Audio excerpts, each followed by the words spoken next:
அன்புள்ள நியூஸ் தமிழ் நேயர்களே, உங்கள் அனைவருக்கும் எனது இனிய புத்தாண்டு நல்வாழ்த்துக்கள். 2026ஆம் ஆண்டு தற்போது பிறக்க இருக்கிறது. 2026ஆம் ஆண்டு 12 ராசி நேயர்களுக்கும் எப்படி இருக்கும் என்பதனை பற்றி தற்போது உங்களிடம் விளக்கமாக கூற உள்ளேன். சிம்ம ராசி நேயர்களே, மகம், பூரம், உத்திரம் 1ஆம் பாதம் ஆகிய நட்சத்திரங்கள் அடங்கிய ராசி சிம்ம ராசி. 2026ஆம் ஆண்டு உங்களுக்கு எப்படி இருக்கும் என பார்க்கின்ற பொழுது, இந்த 2026ஆம் ஆண்டில் ஆண்டுகோள் தனக்காரன் என வர்ணிக்கப்படக்கூடிய குரு பகவான் உங்கள் ராசிக்கு லாபஸ்தானம் என வர்ணிக்கப்படக்கூடிய 11ஆம் வீட்டில் 2/6/2026 முடிய, அதாவது முதல் 5 மாத காலங்கள் லாபஸ்தானத்தில் குரு பகவான் சஞ்சரிப்பது ஒரு சிறப்பான அமைப்பாகும். இதன் காரணமாக உங்களுக்கு முதல் 5 மாத காலங்கள் பண வரவுகள் மிக மிக சிறப்பாக இருக்கும்.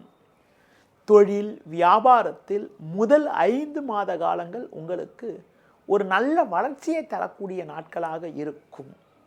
தொழில் வியாபாரத்தில் முதல் 5 மாத காலங்கள் நல்ல லாபத்தை தரும்.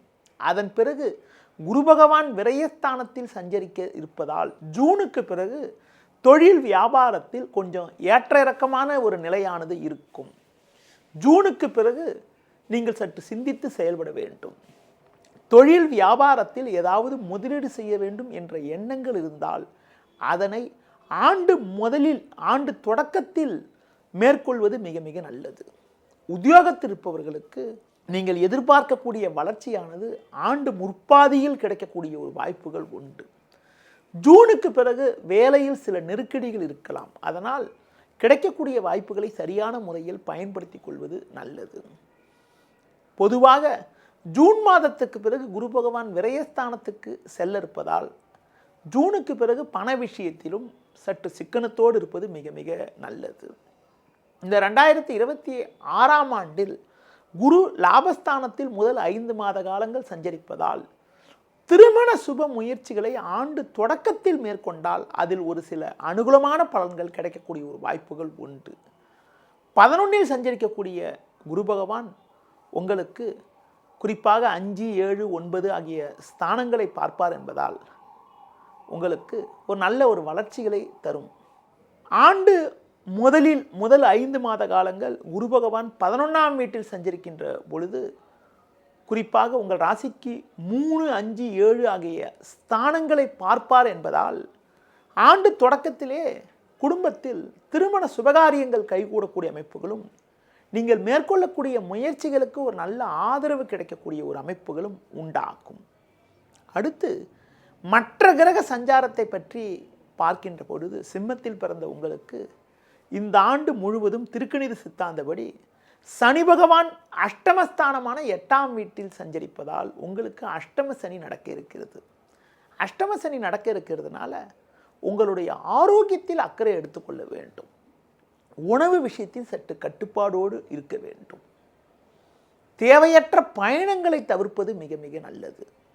இந்த ஆண்டு முழுவதும் உங்கள் ராசியில் கேது 7இல் ராகு சஞ்சரிப்பதால், அதாவது குறிப்பாக உங்களுக்கு பார்த்தோமானால் 5/12/2026 முடிய உங்களுக்கு பார்த்தீங்கன்னா ஜென்ம ராசியில் கேது 7இல் ராகு சஞ்சரிப்பதால் கணவன் மனைவியிடையே விட்டு கொடுத்து செல்வது நல்லது. கூட்டாளிகளை அனுசரித்து செல்வதன் மூலமாக ஒரு சில வளமான பலன்களை அடையக்கூடிய ஒரு வாய்ப்புகள் உண்டு. இந்த ஆண்டு முழுவதும் உங்களுக்கு அஷ்டம சனி நடக்க இருக்கின்ற காரணத்தினால் எதிர்பாராத வகையில் ஒரு சிலருக்கு கடன்கள் ஏற்பட வாய்ப்பு உண்டு. அதனால் பணம் கொடுக்கல் வாங்கல் விஷயத்தில் சற்று கவனத்தோடு இருப்பது, அதிக முதலீடுகள் கொண்ட செயல்களை தற்காலிகமாக தள்ளி வைப்பது மிக மிக நல்லது. அதிக முதலீடுகள் கொண்ட செயல்களில் சற்று எச்சரிக்கையோடு இருந்தால்தான் வீண் பிரச்சனைகளை நீங்கள் தவிர்க்கக்கூடிய ஒரு வாய்ப்புகள் உண்டாகும். இந்த 2026ஆம் ஆண்டில் குறிப்பாக நீங்கள் ஆஞ்சநேய வழிபாடு, விநாயகர் வழிபாடு மேற்கொள்வது, உடல் ஊனமுற்றவர்களுக்கு உங்களால் முடிந்த உதவிகளை செய்வது, அம்மன் வழிபாடு, துர்க்கை வழிபாடு மேற்கொள்வதன் மூலமாக ஒரு வளமான பலன்களை அடைய முடியும். சிம்மராசியை பொறுத்த வரைக்கும் 2026ஆம் ஆண்டில் முதல் 5 மாத காலங்கள் ஒரு மிகப்பெரிய ஒரு அனுகூலத்தை தரக்கூடிய நாட்களாக இருக்கும். ஜூனுக்கு பிறகு எதிலும் சிக்கனத்தோடும் நிதானத்தோடும் பொறுமையோடு செயல்பட வேண்டிய நாட்களாக உங்களுக்கு இருக்கிறது. நேயர்களே, இதுவரை 2026ஆம் ஆண்டுக்கான புத்தாண்டு பலன்களை உங்களிடம் கூறினேன். நன்றி, வணக்கம்.